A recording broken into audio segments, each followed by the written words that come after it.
Welcome back to Shards and Shenanigans. I'm Kyle. Christopher here. Good to see you, Kyle. Good to see you. We're discussing chapter 22 of Mistborn, the Final Empire, and we're going to start it off with a snack. We got more tidbits here from the Lord Ruler, probably from his journal, his diary, if you will.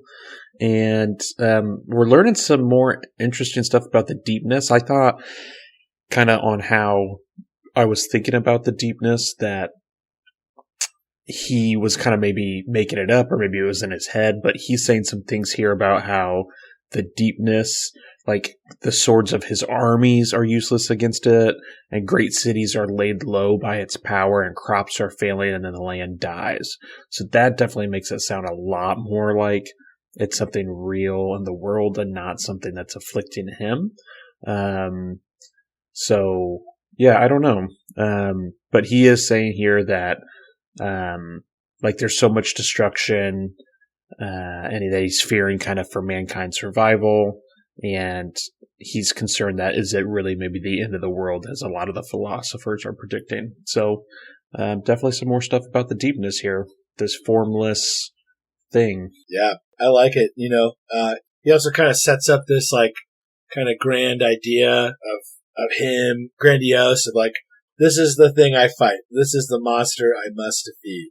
And so he really kind of like setting up this holding the world on his back almost mentality, right? I fear I've taken too long. So much destruction has occurred that I fear for mankind's survival. So like, I feel like this is like from an earlier part in the chronology of the Lord Ruler. We've read stuff like after the deepness has been destroyed. And I feel like this is just, this is kind of like an insight into how he maybe was earlier on. So, yeah. Right. That's a snack. I'm chewing on it. Yeah, pretty tasty, and left me wanting some more. So we're going to dive into the main meal of 22, and it's kind of fun because we're diving into a Vin perspective here, but right back into the Lord Ruler's, right back into some journal here. She's reading part of the journal that Sazed has made copies of and given to her. He's not quite finished here yet with the translation, but everything that he has translated so far, he's been given out to folks. So, just as the Lord Ruler's talking here in his journal, he's talking about the land being green fertility, so some more references to the land, how it was. And then he does talk about how his own lands, because he's talking about being in Terrace and that it's mountainous, and that his own lands in the south, which are mostly flat, he thinks that they might look less dreary if there were a few mountains to vary the terrain. And so I think we had heard something similar to this in the past. It must have been in a snack, would be my guess. And I think I had said something about like, well, maybe the ash mounts are something that the Lord Ruler made or did to make his land look less dreary and to add a few mountains. So maybe we're still kind of on that train. Yeah. All right, cool. But we're seeing, he's talking about how Terrace specifically produces a lot of prophecies and theologies, and he's given some updates just on his Terrace Pac-Man and kind of getting through the mountains. He's saying how some Terrace men have remarkable ability that's most intriguing, and so we're getting here into some of the very specific keeper style abilities, which is definitely reminding me of Sazed. Oh yeah. Basically, these people can store up their strength for use on a next day. So like before they sleep, they'll like lie in their bedroll and they will kind of grow frail. But then when they wake up, it's like, they are almost like super strength and are, have really harnessed whatever energy they stored up, and they're using metal bracelets and earrings that they wear to do this. And so the leader of the Pac-Man, which we didn't know was Rashek, which we've heard Rashek, but we didn't know he was the leader. And but there's also someone named Breaks or Brashes. Yeah, Brash is as inquisitive as always. Yeah. Yeah, I So think it's like Bratches. So it's clearly someone that the Lord Ruler, maybe like a lieutenant or something, is gonna. He says here interrogate Rashek to discover how this works. So hopefully that means ask him questions and not actually, interrogate him or, Yeah, I don't know. I get the vibe. where I get the they're at. vibe from like inquisitive as always of him being like he's just so curious that he's like interrogating him with questions, not necessarily like. Well, that's a great point. Like, I feel like by pointing out that word inquisitive, inquisitor, like maybe is he the one that's starting the Inquisitors with the Lord Ruler? Whoa. See the inquisitive, so I don't know. the first inquisitive one. Yeah, that's right. Interesting thoughts. So wrap up the passage here with they're finishing up their final stage of their pilgrimage to the far mountains of Terrace, and hopefully here this is where the Lord Ruler will find peace both for himself and for their poor land. And so that kind of wraps up what she's reading, Vin, here in the book. Yeah. So, and then we just kind of continue on with her perspective, and she doesn't really like reading, even though Sazed wants her to be reading. She doesn't really see the practicality in it. But if she's going to be hanging out with Ellen Venture a lot, I think she's going to need to figure it out because he's a quite voracious reader. He's a bookworm. Yeah. But she does call the Lord Ruler whiny, and that she's like, he's way more whiny than any god has a right to be. So, just kind of funny there. And, yeah, I like that she's commenting on, there's a lot more internal contemplations and kind of these lengthy moralistic ramblings. And she didn't really expect that from this. And, but we find out that it's now early spring. She's in the lower gardens here, and she is, some time has clearly passed, but not really. I guess not really, because we should really only be a week after, a week or so, maybe a little more after Kelsier left, when he left to go to the caves, which we had just read about and talked about. Right. So, yeah, a couple weeks maybe. But Lestaburnes, Spook, is coming in, and he's being, interesting and weird. Do we got some good translations here? Yeah, we got some good ones, but basically, Dachshunds arrived, and they're going to drop off some weapons. They're going to store them here at Lord Renault's manor for a bit, and but Vin's excited that Dachshund's here and that she can go see him. But Spook's being kind of weird and hanging out, and he thrusts something in her hand and then runs off. Literally, just runs off. And it's a pink and white handkerchief, and she's kind of very confused about it. And she's thinking, like, wow, this is one strange boy. And they kind of ignores it and just continues on her way. And as she's walking back through the manor, she's asking if Miss Master Delton has arrived, which is a code name for Dachshund that they're using here in Luthadel. And a servant says yes, he is, that he's in a conference with Lord Renault. She's kind of upset that they didn't include her, but she kind of gets over it and decides, hey, I'll go talk to Sazed during this time. But she's wondering, because he's here, did Dachshund get communications from Marsh, Kelsier's brother, maybe Kelsier himself? She doesn't really know why he's here yet, but is excited to obviously see him and get some more news about the plan and what kind of how things are playing out. And so she finally goes and sees Sazed. He's sitting there. He doesn't have his spectacles on this time. She specifically takes note of that. And this is where we're getting a lot more details about Sazed and Keepers. She kind of pulls that out of him.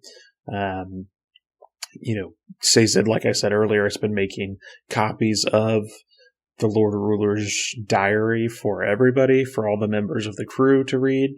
He's almost done. He doesn't have that much left.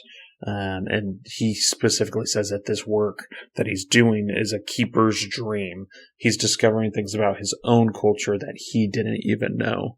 Yeah, it's awesome. Yeah, it's very cool. And,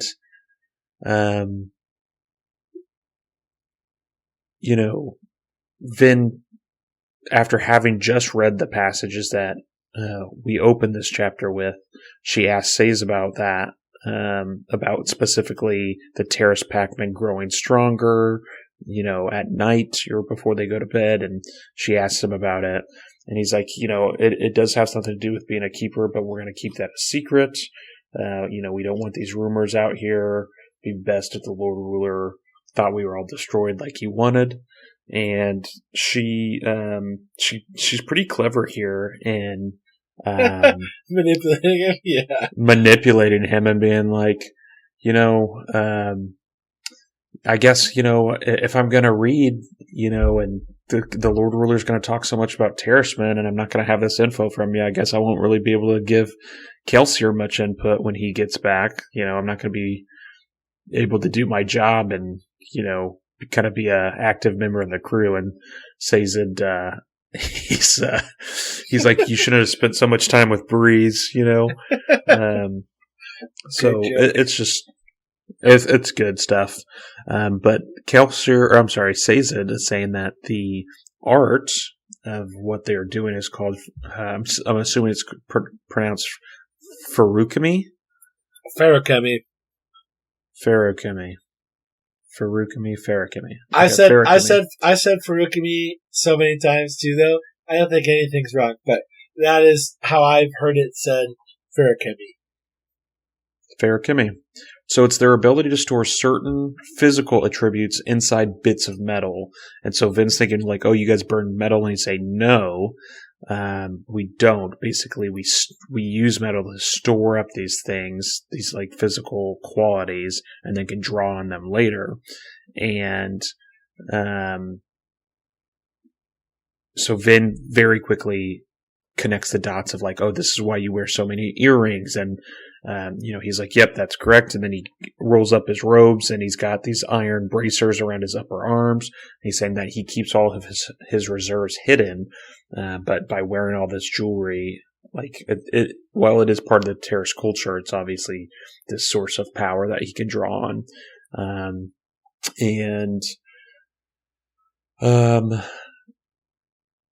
Some kind of world building about how the Lord Ruler tried to make wearing metal a noble privilege rather than a ska one.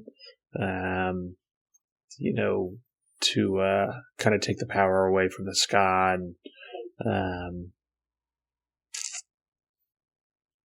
Vin's like, oh, this sounds foolish, and says, which I like this part here, where he says, fashion often is foolish.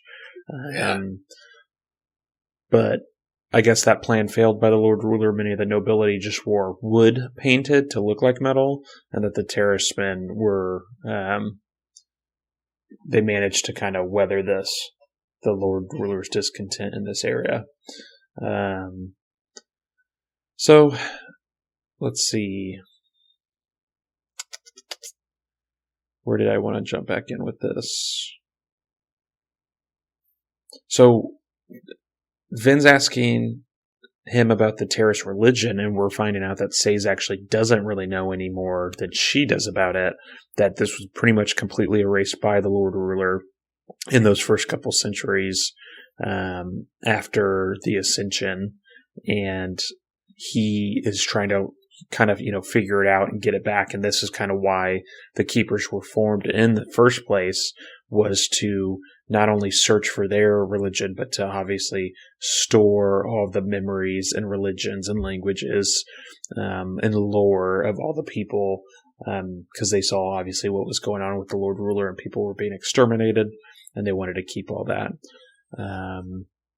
And so with the Feruchemy, specifically, we're seeing that one of the bracers on his arm is copper, and it allows for the storage of memories and thoughts. So very good with his, I would say, being able to remember all the stuff that he as a keeper needs to, the languages, the histories, the prayers, religions, and that while different keepers have different areas of interest, they all try to remember all the stuff. That way, if there's only one of them left, everything they know will survive and be passed on. And it's awesome. Yeah. Like cultural USB sticks. Yeah, it's a good way to put it. Like, they really are just these data centers walking around. And the interesting thing here, in the logbook or the diary, says that the Lord Ruler, saying that it's Terrace prophets who led him to the Well of Ascension. But like, this is kind of the first time he knew that, and kind of, I think that we're getting this. I think we've heard maybe the phrase Well of Ascension, but I don't know. I can't remember where or how we had heard of that in the past. I mean, we've heard of the Ascension, but yeah, we've heard of it. We've heard of it at least once. We brought it up, I think, in a couple episodes past. I remember listening to it, but no, it hasn't been brought up a ton. And I think you're right to pick up on it. It's like the second or third movie reference. Okay, cool. So, Vin kind of is starting to ask, well, what other stuff can you do? What, can you store strength and memories? Like, those are the two you kind of brought up. What else? And he's like, nope, like, I've already said too much. You understand the mechanics, so you'll be able to understand the text now. And then Vin, very clever girl, realizes that sight is something that he can store up, and that's why he had to wear glasses for a few weeks, because he had used a lot of his sight for the night that he had saved her, probably in the dark and the rain, was able to enhance his sight to kind of find her and help her. And so now, after that, his vision was weak, as it kind of probably replenished in his body. And that's why he had to wear his glasses. So I had to remember talking about, was he getting power from the glasses or what? Right. But it was more of a symptom of his powers rather. But I liked that you were onto it. I mean, we talked about it, and you were like, I was loving what you were saying about it. I thought that was really cool. Yeah, because it was like the glass has metal in it. And so it's like, it was awesome, dude. I was like, lightning hits. Yes, metal in the sand creates glass. yeah, totally. It was great. No, but you mean, that's cool, right? Like, it's an adventure, and you don't know. And I thought, your creativity was awesome. Thanks, buddy. So, Says jumps in. Finn's asking about now the handkerchief, and that Spook had given her, and Says is like, that makes sense that he gave that to you. In noble society, a handkerchief is a traditional gift a young man would give a lady that he wants to court. And so Vin's like, what in the fuck? Like, that's crazy. And she's like, she specifically says, I just thought he was creepy. So now we're seeing, like, why the Spook name is maybe sticking a little bit for, like, her and Kelsier. And she's thinking, like, oh, he's so much younger than me. And we'll come to find out, she just turned 17 and he's 15. Yeah. And so it's like a 1.5 to 2 year difference. So it's actually not a huge deal. But she's kind of, she rolls her eyes at this, and she's like, I don't have a time for his attentions. And she actually kind of, I don't necessarily think she offended Says, but he's like, you should be thankful that you have the opportunities that you have, and that, not everyone's so fortunate. And she's kind of thinking like, oh yeah, he's a eunuch. Like, he can't have these kind of relationships. And she's like, oh, I'm sorry. And he kind of dismisses it. And it's like, oh, it is what it is. So then we learn, It's not easy to raise a family here in the underground. Hammond is married, and he's been away from his wife. And Master Yeadon is also married and has been away from his wife and family. And not Breeze, not Doxson. They're not necessarily married, but Doxson is from a plantation, which we had kind of. At one point, I remember too talking about that. I think there was a description of him and Kelsier, and it was like one was talking about their past and how they got to kind of where we are today, and being like, one ska plantation worker and one, I can't remember, thief or whatever it was. And at first I was kind of confused on who might be who, but definitely confirming that Doxson is from a plantation here. Right. And as she's asking all these questions, Saces is like, why you're not talking to your friends? Like, you're not talking to these people? Like, why are you asking me about this? Like, why don't you talk to them? And she's just like, oh yeah, friends. I have friends now. That's odd. And then that's kind of it on this, same perspective, but just kind of a time warp. So she finishes with Says, and now she's jumping forward to being with Doxson. So he's hanging out, and she's coming to the realization that, Doxson's ability here, obviously he doesn't have allomantic powers, but he is the organizer, right? Like, he is the one that is really running the show behind the scenes. Like, when something needs to get taken care of, someone needs to get paid, something, supplies need to be purchased, or whatever it might be, he's the one that's actually doing it, and that basically their entire operation would fall apart without him. And she's thinking, based on this and some other things, that he's a good guy, and she's ready to now ask some questions of him because of kind of who he is. And so she asks about his time living on a plantation, and he does talk about it. And he said that he kind of talks about it almost removed, like, these horrible things had happened. Obviously, there, but he's kind of talking almost like nonchalantly about it, and she's kind of confused at that. And he's saying, it's been a long time since I've lived there, and he actually says his plantation lord was lenient, and but he did end up leaving, and it's because the woman that he loved, that this plantation lord had taken in the ska for relations, and then killed her afterwards. And so basically right afterwards they kill them. That way they can't breed any half-bred children, which is obviously a tactic to prevent ska from becoming Mistings or Mistborn. And so he doesn't talk about this much, but he's saying, in fact, I'll bet you'd have trouble finding a ska who hasn't had someone they love murdered by their aristocracy. Right. And that's just the way it is. And so, we figure out that this girl of his was named Karen, basically. I think Karen.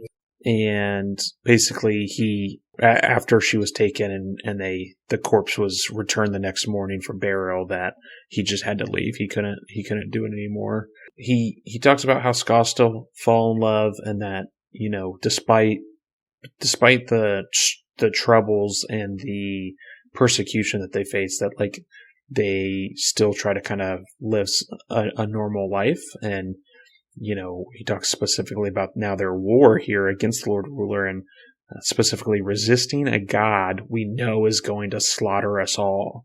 So he has a pretty dark take on where this is going to lead everybody. Yeah.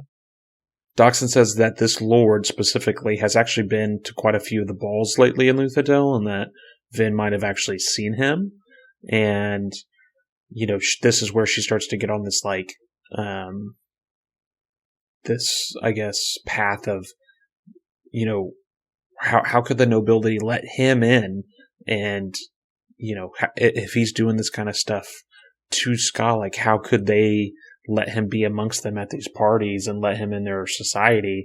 And this is where we get Docs and being like, well, then, like, he's not the only one. Like I said, he was pretty lenient. Like, he wouldn't, like, kill the old right away, like in the hovels. He, you know, kind of let us keep our family groups for as long as we could.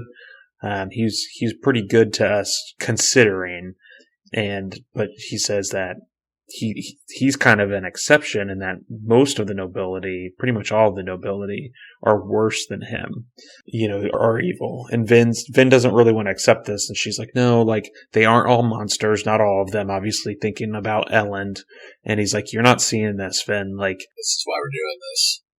Yeah, this is why we're doing this. Ska aren't even people to them. Like, noble women don't even consider it cheating when their lord sleeps with a Ska woman. And Vin is getting very upset. He's saying that they've duped her, like, into believing that they're all good, is what he's trying to say. Yeah.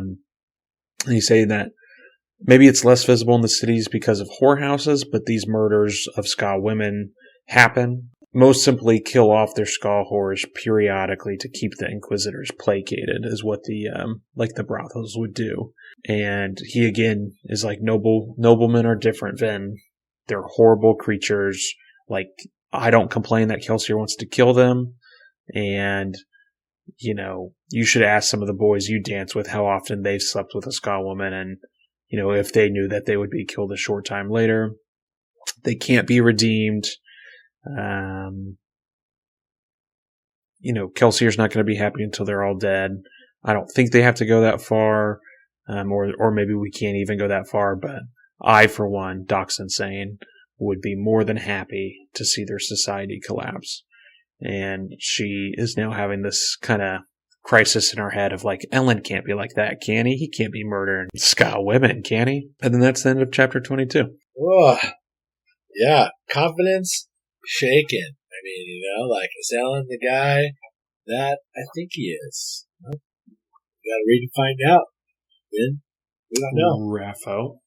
We got Raffo, but yeah, man. I think it's a good chapter. I think it's not like one of the fastest chapters in the book, but I love the world building that happens. For me, the most exciting parts are that there's the stuff about the packmen. I'm sorry, the keepers and the terrace, and one of which is a packman. And like, I'm loving that stuff. I'm really eating up the like Lord Ruler's origin story. At this point, my interest is piqued. You know, I'm like, where's this coming from? Like, what's going on? I want to learn more about it. So I'm really loving that. I just love to see Vin's relationship grow with these two members on the crew. I think we've like talked, I don't know, up until this point, maybe we haven't had this conversation on the podcast, but like, favorite crew members, you know, like up until this point, up until this chapter.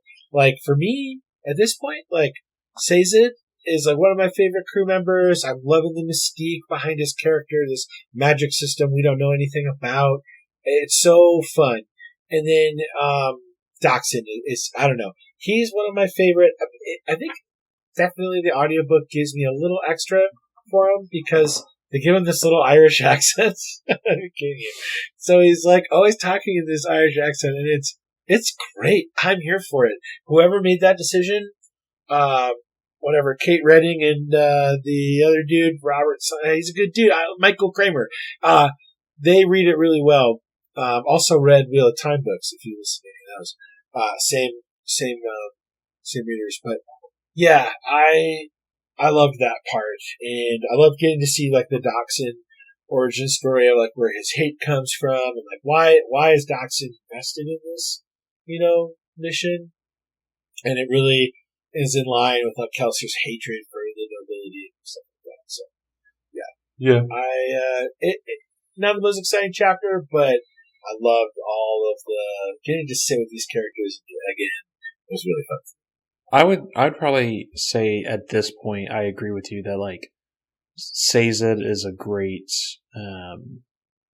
member of the crew, and he's interesting just because he's different, you know, like Yeah, so I'm definitely intrigued by him, and I do like Doxson as well because he's level-headed, and I think he can kind of give it back to Kelsier a little bit, which is nice. Um, while we've seen Breeze a little bit, and we've seen Hammond a little bit, I don't think we've gotten enough for me to have a good opinion on them yet, and we definitely haven't really seen Clubs. Even Marsh as well. I know I was on a big anti-Marsh kick for a while, but... change your mind? Yeah, now that we're think that maybe he's not a turncoat, that maybe he'll be better, but we'll just have to see once he gets inside the ministry what he's able to do and what kind of thoughts he's having. So we'll see where it all goes and how my opinions of people change. I mean, when we read Wheel of Time, I was on the team Perrin for a very long time, and then closer to the end of the series, maybe like 2/3 of the way through, I definitely switched to Team Matt all the way. Yeah, because 2/3 of the way is where you can. It's so good. Yeah, it was great. So I fully predict my my allegiances and feelings towards people to change. Yeah, of course, as they should. They definitely should. 100%. That's like, this is high fantasy. There's a lot to ground to cover. Yeah. But not as excited as I am for the next chapter, 23, because we're back to angsty team romance. I'm just a teenage dirtbag baby like you. Yep.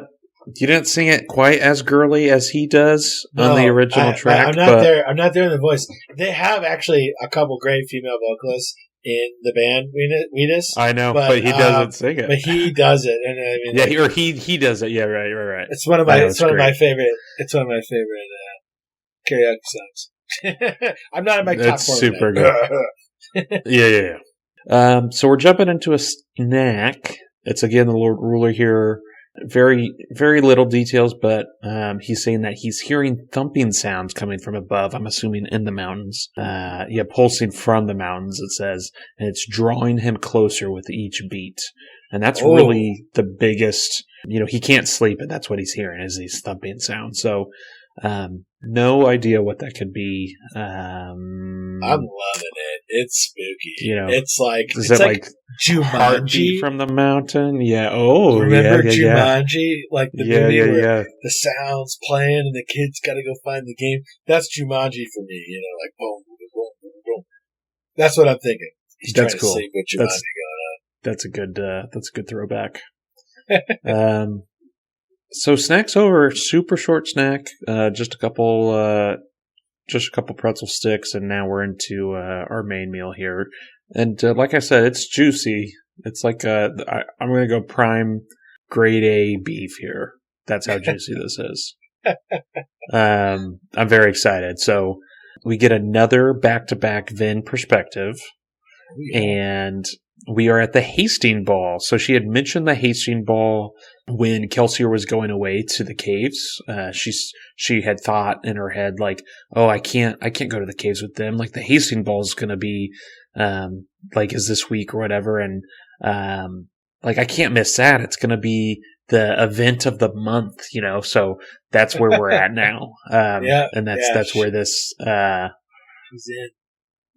she's in. She's in. That's where we're at. So, we are getting some information from one Lady Kliss. That is a new character.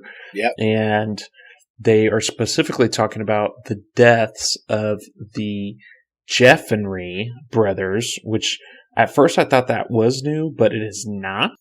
Chapter 9? Not Chapter 9. They didn't make Chapter 9. They got to be pretty low. Yeah. So the Jeffenry brothers were a retaliation for the murder of Lord Entrone, is what Lady Kliss is saying.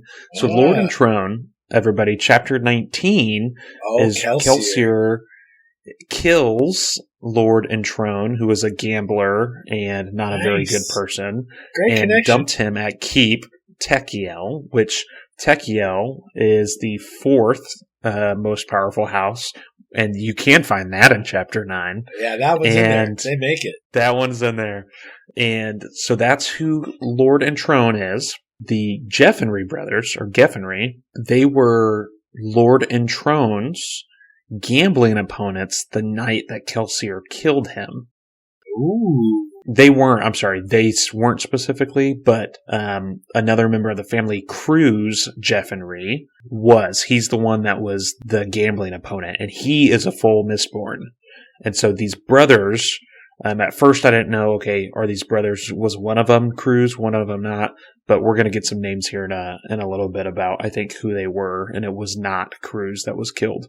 But basically, That's what she's saying here. So Lady Kliss is saying that these brothers were murdered or killed in retaliation by the Techiels for the murder of Lord Entrone. And so there's quite a few new names. This is probably going to be a little bit of a lengthy chapter for us to get through because we have a lot of people. So Vin's here kind of sitting in this circle, this group, with one Mylan Davenplo. And Mr. Davenplo is the young man that is hanging out with her tonight that she's got on his arm, or on her arm. He's a young heir to a minor house. He's definitely not in Chapter 9. Get the fuck out of here with that. No way. Yeah. Mylan could take a back seat here. We don't care about Mylan. No. Not Chapter 9. Mylan's asking, the Jeffenry and the Techiel, they're allies. Why would Techiel assassinate two of the noblemen from that family? And Kliss is basically this pot stirrer. She's a gossiper. She's kind of got all the information. Someone that Vin's gotten in with, which is definitely her objective here, right? As that's kind of the whole point of her even attending these. So she's kind of ingratiated herself, at least with these nobles, kind of maybe some lesser nobles, but nonetheless some people who have some information for her and that she can provide to the group, which is great. So we get some stuff about, this house petitioning Techiel for an alliance and why it did this, and something happened to inflame the Techiels, like they might be more willing to seek allies. And if you remember back to Chapter 19, when Kelsier's dumping that body, that is literally his entire plan, is to sow discontent and really kind of confuse people as far as who killed who and why, and trying to get basically people who are allies to distance themselves. And trying to get to that point where we're at this noble war, right? Like a war for the nobility. So discontent on the chalkboard, Kelsier. Yes. Yeah. I remember. I love that. I was like, he's doing that. Yeah. He's doing that right now. He's really good at it. He's really good at it. And so here we get the names, I see them now, of the brothers Arduous and Callens. Those are the two brothers that were killed. And Vin's thinking, I danced with Arduous a couple of times at the last ball. And she's like, now he's dead. His corpse left out on the street like a scum, or outside of ska slum. Yeah, outside of ska slum, not like a ska slum, right? And so she had said that part out loud about dancing with him, and the guy that she's with, Mylan's like, was he any good? Doesn't care that he was murdered, doesn't care that he's dead, is just like, how'd he dance? Was he better than me? Very, very dumb boy of beat my chest, was he better than me? He's dead, I'm not. Look at me. Yeah. Idiot. Idiot. Go back to your puny little small nobility home. Not even Chapter 9, bud. Get out of here. Mylan. Yeah, come on. 9? Are you kidding me? 9? Get out of here. No 9, no time. Nope. And so, Titan is another male in the group. He's hanging out here as well. He's trying to make kind of some jokes here. Vince kind of getting some of these thoughts from her last conversation with Dox about. Dox is saying that they're all like this underneath, basically just have this, they're kind of ruffians and have this kind of bad humor and basically just bad people. Vin specifically had worn her black gown this evening, which I guess she hadn't worn before, but she wanted to feel or kind of set herself apart from the other women with their bright colors and their big smiles, because obviously she's in this dark mental place after that conversation with Dox, and I think that's kind of why she's decided to go this dark route. She's pretty upset, I think, of the thought that some of these people that she's kind of grown pretty fond of, especially Ellen, but even some of the people in this group, the thought of maybe they are as horrible as Doxson says. Maybe I've been wrong. And So she's kind of dressing how she's feeling, I feel like. Oh, yeah. That's a good point. Also, like, it makes her nothing like the rest of them, right? Like, she's wearing darkness. She's, like, distancing herself. Like, she doesn't want to be like them, which is kind of showing her own moral compass. So, yeah, I like what you're calling out there. So this gal specifically, Cliss, she's got all kinds of details, kind of as far as what's going on, and this is where Vin's talking about how all this stuff that she is able to pass on is going to be basically of really good use to the crew's efforts. And one specifically tidbit is about House Fincher, and that the family has been bunkering down for what's expected to be an extended house war, and that it's evidenced by the fact that Elend has not been attending as many balls. Well, not that Vin minded, of course, but when he did come, he was avoiding her and wasn't really talking to her, and she wasn't talking to him, and she's getting some really, really good info, I feel like, from these groups, and she's, again, ingratiated herself with them and is able to hopefully kind of pull her weight a little bit with the crew and provide some good nobility gossip. Lord Reen, another new name here, or Renee, maybe, is asking, hey, Milan, are you still planning on joining us for a game of Shell Dry tomorrow? Don't know what kind of sport Shell Dry is. He's saying, oh, I'm going to come. Oh, but you didn't come last time. And so Milan has an obligator come over and witness. And he says, like, he gives him some coins.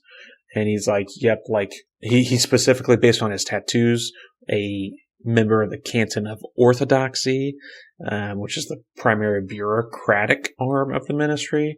And he's like, yes, how can I help you? And he goes, I promise to meet these people, these guys or whatever, for Shell Dry tomorrow, and hand some coins. And like the guy walks away.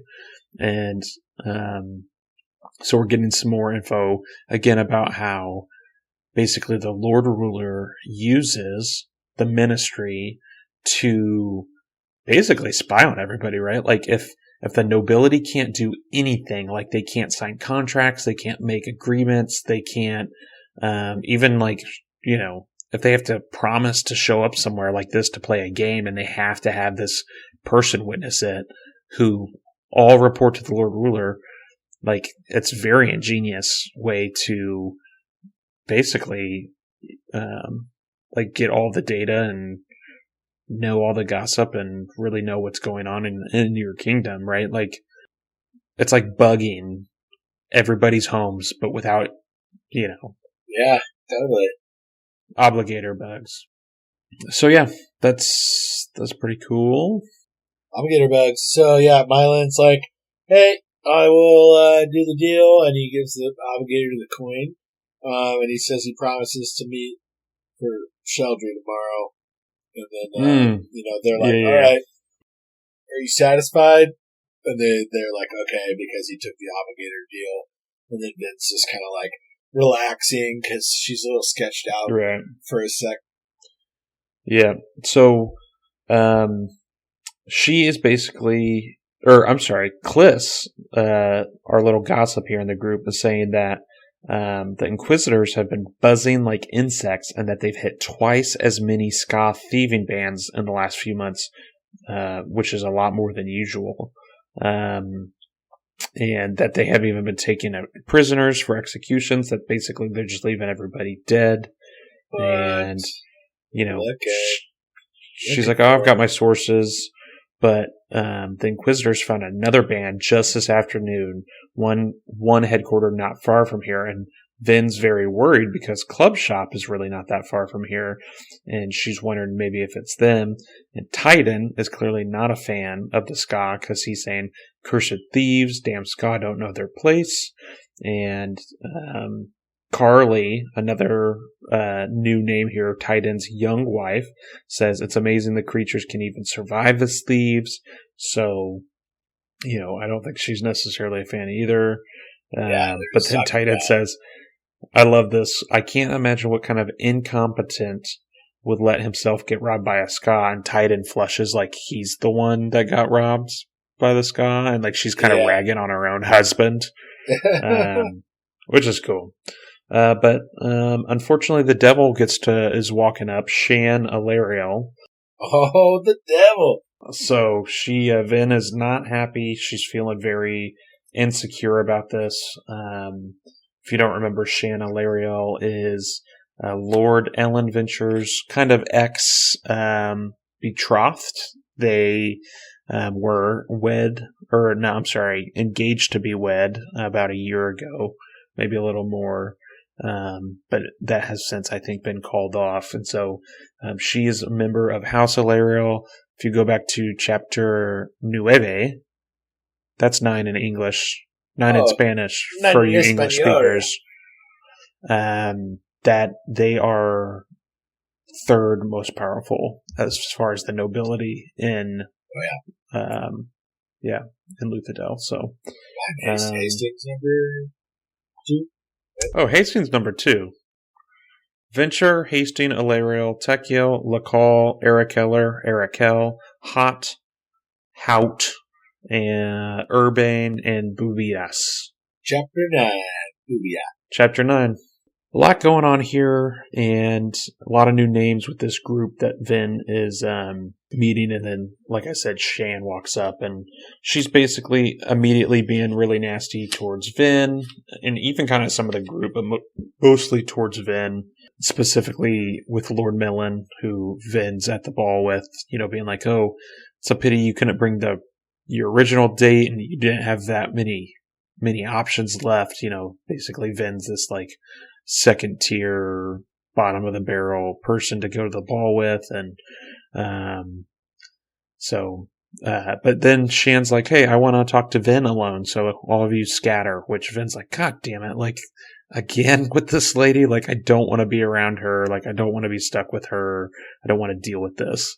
More of kind of the same about trying to manipulate Vin in order to get back at Elend, specifically bringing up some of the books that Elend's reading, and she wants Vin to read the first couple pages of each book and tell her what he's reading and what it's all about. She's using her allomancy here on Vin, trying to affect her emotions, maybe write her a little bit, and Vin's very aware of it. She's, clearly picking up the Mistborn stuff very well, I should say, very quickly. So, Shan's just being a big weenie to Vin here, and calls her a homely and lumpish woman, which is just lumpish. So mean. And, it's like, oh, you can read, can't you? Like, just so mean. And we know that this ball's happening here at Keep Hastings, and we get some description of the ballroom and some auxiliary towers that are set around the main part of the fortress. If we jump ahead just a little, Vin sees basically the man of her dreams, Ellen Venture, standing a short distance away. Hasn't seen him in a while, and she kind of freezes. And she's scared, like Vin's scared, but she thinks or feels that, like, the person that she's playing, Villette, is like the stronger side of her, and she's thinking, she leans into it. Yeah, absolutely. Oh yeah, she's like, I have to talk to him. I need to find out the truth. And she brings up Doxon and what he had said. So she storms up to him. She needs to make sure that he's not like the rest of them. That Doxon's wrong. Oh my god. Yep. Yeah, she's just perseverating on it. He can't be that. Oh yeah. No. And, she walks up and she's like, he sees her and he's like, oh, why Villette? Like, I arrived late. I didn't know you were here. And she's like, liar. Of course you knew. Like, you knew I wouldn't miss the Hastings ball. Like, that's all these thoughts that she's having. And she's like, how do I do this? How do I go about this subtly? And she's like, you've been avoiding me. And she's very, like, not subtle at all, Vin. Really crushing it here. She's definitely speaking faster than she thinks. So she's having these thoughts, but, like, she's already committed to those words. She's all in. And, he's saying, I've been busy, blah, blah, blah. And as he's doing this, she's starting to cry. And he's like, oh, is everything all right? And Vin's like, God like, I'm an idiot. Like, why am I crying? And she starts to shake because she's so, pent up with rage here. Of course, the only thought she's having now is like, you're going to ruin your own makeup. And it's like, I think you got some bigger issues going on besides your makeup. She's got Lester Borgness's handkerchief. A nice touch. Oh, yeah, that is a good touch. The other guy. And so Ellen leads her out on the balcony, love triangle, and they're out on the balcony, and he's like, "What's going on? What's this about?" Like, "I'm sorry, I've been ignoring you. You didn't deserve that. Like, it just seemed like you were fitting in so well, and you don't need." Someone like me in your life. And she just jumps right in, like, "Have you ever slept with a ska woman?" So we learn here that as a 13-year-old boy, Ellen's dad, the Lord Venture, Straff, decided it was time for Ellen to become a man, and got him a ska woman from somewhere and made him basically sleep with her. And so Ellen says, like, she was killed afterwards, but he had no idea that was going to happen. He didn't know about that. He was extremely upset that it happened. Again, he didn't know that, and like, he's never done that again. And Finn's like, "Well, are you sure after that? Like, how many girls have you murdered?" And he's again saying, like, "None. Like, never. Not after I found out what happened the first time. Like, I've never done that." He says, "We're not all like that. All men aren't brutes." And Finn's like, "I was told you were." They just kind of go back and forth here. Ellen is saying that about a third of the nobility, he thinks, does stuff like that. Sleeps with ska women, then just to have them turn around and be murdered. Yeah. Yeah. And he's saying that's not him. That's not his group of friends. It's not the people he hangs out with. That's not what it's about. And so he has a handkerchief, as well. And so before I think he pulls that out, he looks at the one that she's got, and he's like, "Oh, who gave that to you?" And she goes, "Oh, a suitor." And is he the one that's been telling you these things about me? And she's like, "No, that's somebody else." But he said that all noblemen, or rather all Luthadel noblemen, are terrible people. It specifically brings up the comment about how, like, the court women don't even consider it cheating when their men sleep with ska whores. And Ellen's like, "Well, you clearly don't, like, your informant doesn't know women very well. Like, I dare you to find me one lady who isn't bothered when her husband dallies with another ska or noble," which I think is fair. Yeah, me too. It's like, that's bullshit. Like, these are still people. Like, they still give a fuck. Like, yeah, you don't fuck around.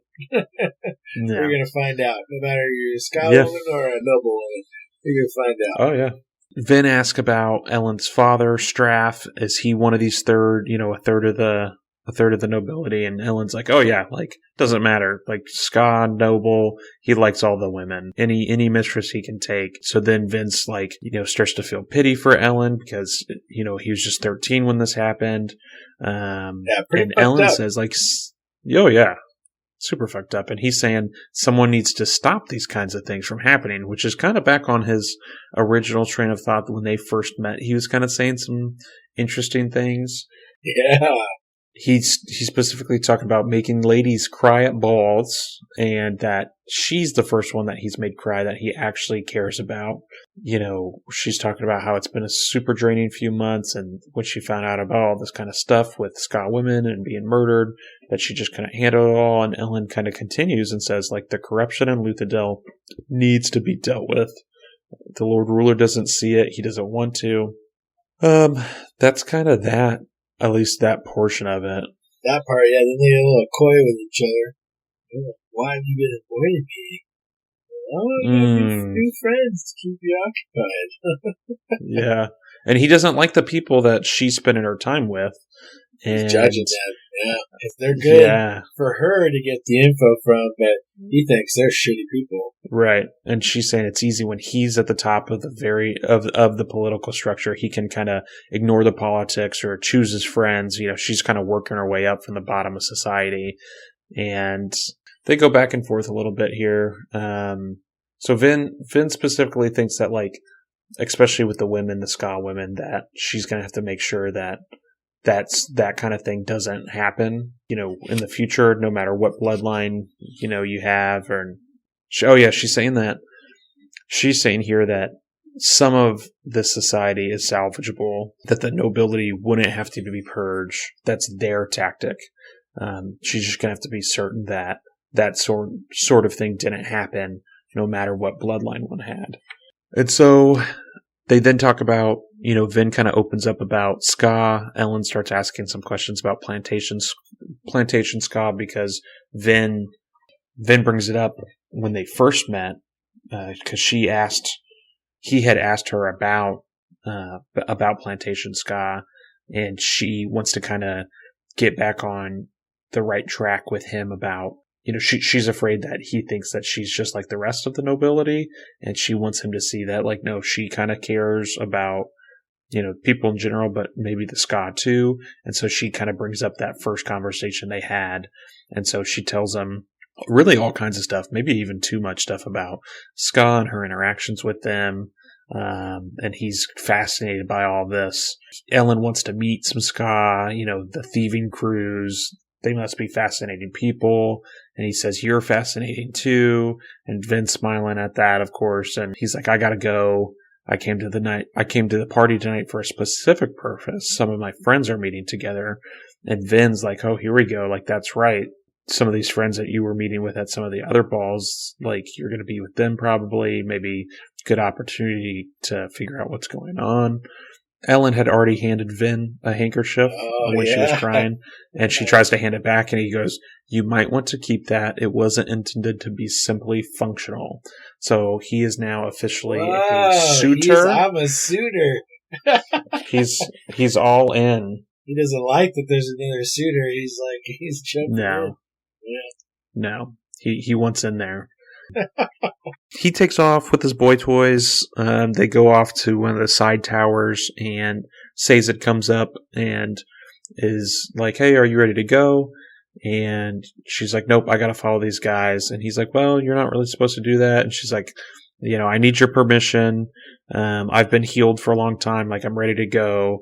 And Sazed's like, well, okay, like, Kelsier was going to start your training again soon when he got back. So I guess I'll let you go. Just be careful.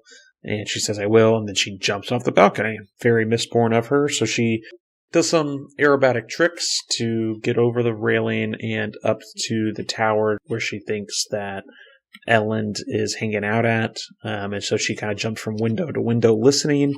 The first window she gets to, she hears some guards. Second window she gets to, she hears a familiar voice, one Ellen Venture, and he's talking about her, specifically talking about Vin, and says she happens to be far more attractive than you are, Teldin. Teldin, I believe, is a new name. And, someone laughs, and is like, oh, Ellen, you finally got a lady that's catching your eye here. And he's like, she's more than that, she's kind-hearted. She helped Ska run away on her plantation. I think we should bring her in to talk with us. And Tellen's like, nope. And Justice is like, nope, 5 people's enough. And they're like, you can't just bring this girl in. And, but they're kind of like, what are we going to do? Like, are we just going to keep reading? Cause that's what some people here are here for, right? Like, they're having fun talking about some kind of lofty ideas about the Lord Ruler and maybe changing things. And some of them aren't as satisfied with that. So like, a fifth voice is saying specifically, like, is this all we're going to do? Read? And Ellen's kind of like, well, what is that wrong? Like, why shouldn't we read?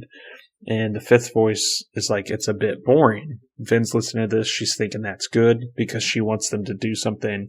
Maybe this fifth voice wants to do something. And Ellen's saying, like, what's boring about this? Like, these ideas, they're everything we have. These men who wrote them were executed for their words. They knew they were going to be executed, but they did it anyway. Like, that's passion. We can change the world. But some people in the group just aren't about it. Like, they're like, we can't change anything. The other 2 or 3 are about it. They want to kind of push this further and say, hey, once we become like we're in line to become, like we're the heirs of some of these houses. Like once we take rule, like we can be the change. One of them here, a name gets dropped of Kavu. So he's here in the group as well.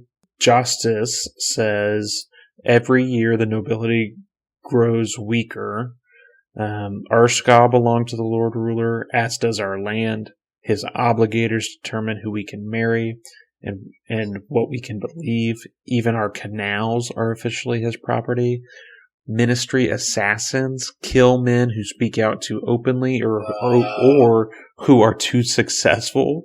Yeah. Which is very like China-like, right? Like who's the guy that did like Alibaba and all that? Oh, tell me more. Do you know what I'm talking about? Oh, no, tell me more. It's like the guy, like the CEO, basically like their Jeff Bezos, like started. I think it was the Alibaba, and their online platform got super big, super rich, and then the government was like, you know what, a little too much, and so like he just disappeared for 4 months. Like no one knew where he was. Yeah, Winnie the Pooh.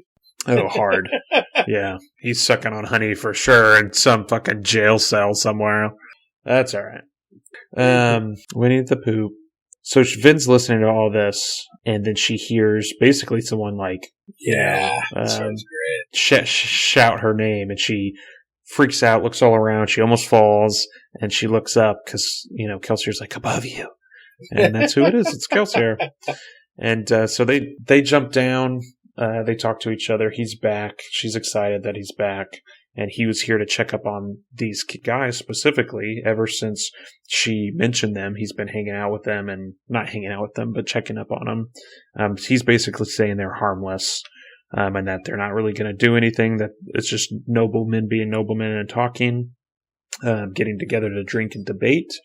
And Vin's like, no, they want to overthrow the Lord Ruler, and Kelsey's like, nope, that's definitely not true.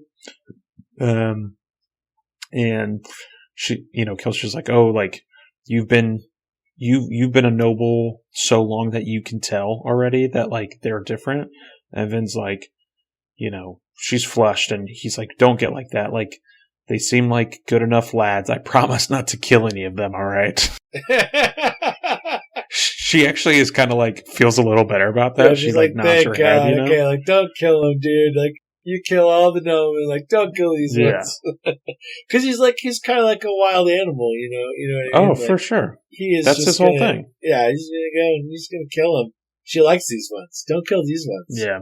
Cliff, don't kill these guys. Shan, go for it. Yeah, definitely Shan. Cry if it was Shan. No, not at all. And so she's thinking here that he's just like Doxa, and like they have these same thoughts, but maybe to fight a battle like the ones that they are fighting, like it's probably more effective and better for their psyche to assume that all of their enemies are evil. He asks about her makeup and why it's basically, smeared, and she's like, I don't want to talk about it. And she's thinking like, why did I have to cry? I'm such an idiot. And the way I blurted out that question about him sleeping with Ska, like she's very upset with herself here. Yeah, I mean, we're kind of wrapping up. He says that she's got ash all over the front of her dress, probably from hanging on the side of this window, and so tells her to grab a cloak on her way out of the party, and let's meet back at Club Shop. And Kelsier kind of winks and jumps off, and he's off into the mist, and she's leaving the party, and that's the end of chapter 23. We're off into the mist. A couple of things I loved at the end there is Kelsier kind of chides her, and he goes, I promise not to tell you were sneaking. I promise not to tell, like, Sazed that you were sneaking around and using Alamancy. And Finn's like, he told me I could. And Kelsier's like, he did? Like, he doesn't believe it. Like, things have changed since Kelsier's been gone, Sazed and he really hasn't been gone that long. No, definitely not. And, like, Sazed and Ben are growing closer, and their bond, is kind of forming. So I love that interaction. And then the other one I really loved that, as we read over, when she's talking to Ellen about the Ska that she fictitiously saved, she's like spinning Doxson's story like into her fake story, and like kind of utilizing the information that she had learned just recently in the chapter before into like her new story for Ellen to get to like her again, to make her more Like, I think more of the way she wants him to perceive Valette. Right. Yeah, no, a great chapter. I'm glad you love this one. It's a good one at the ball. I think the balls have really changed for Vin from where they were in the beginning. She's this nervous, young lady, all kind of by herself with her terracemen, and now she's like involved in the social scene, and people know who she is, and she's going through some changes as she matures, and it's almost like she's going through growing out of her prepubescence and into like kind of that puberty stage of her nobility time, and some would say that the balls are dropping. The balls are dropping. Dude, the balls are dropping. I think that's a great way to put it. Yeah, the metal balls are dropping, for sure, because we're out here in Mistborn, in a metal world. Well, great. Yeah, no, great couple chapters, buddy. And yeah, I don't know. What are you thinking? What are you hoping to see next? What are your expectations? I mean, we're kind of going back now to the clubhouse, and Kelsier's back, so I wonder who else is back, or what are we going to see? Yeah. So Hammond's supposed to be back with him. Yeah. He was coming back, so we'll see there. That. Yeah, we know that. I think we're probably going to have hopefully a group meeting would be nice. I don't think Marsh would be there, but maybe by then we'll have a little info from him. Maybe he's gotten some word out about how as a new acolyte, what's going on in the ministry. And I think we're definitely, as far as like, if you look at where we're at in the book, kind of, I would say about 2/3, maybe a little under 2/3 done. And so we're going to be rounding out this book here soon, and I imagine things are going to ramp up to a climax. There's a name for that. There's a name for that, Kyle. It's called the Sanderlanche. Yep, you've told me about the Sanderlanche. Yeah, I think we're approaching it. I'm not sure if we're like exactly there just yet, but we're getting like close, and I'm excited. I'm nervous for you. I don't know how you're going to stop reading in between the little pieces, but yeah. I think we still got some time. No, it's I don't know. It's going well. No, it's super good. I'm enjoying it too, and it has been hard to slow down and read it at our pace. I think we were actually just discussing maybe on the next book or something we might pick up the pace and start to do a few like 3 or 4 chapters each episode, kind of in the same time. So we'll see if that's going to work out or not. We'd really have to kind of fly through some stuff, and I don't want to miss a lot of details, but obviously it's hard, I think, for us to read this slow. And some of that for us is just the production time of sitting down and reading, however many chapters we need to read, followed by recording, followed by editing, followed by getting everything set up to post on time and social media and all that kind of stuff. So it all takes time, but it has been difficult to kind of slow it down and almost to like try to stay invested in the story. If you set it down for 2 weeks because you're busy and we're not recording or whatever, to come back and, what happened? Where am I? So it's definitely a little different than how I certainly normally read books. And I'm sure for people at home, we've heard some feedback, certainly that it's pretty slow going on the podcast front too, as far as, only doing definitely 1 chapter at a time, but even like the 2 chapters at a time, people want to read more than that. And, if they want to read and listen to us at the same time, we'll just kind of have to see what we can do to maybe quench the thirst. And yeah.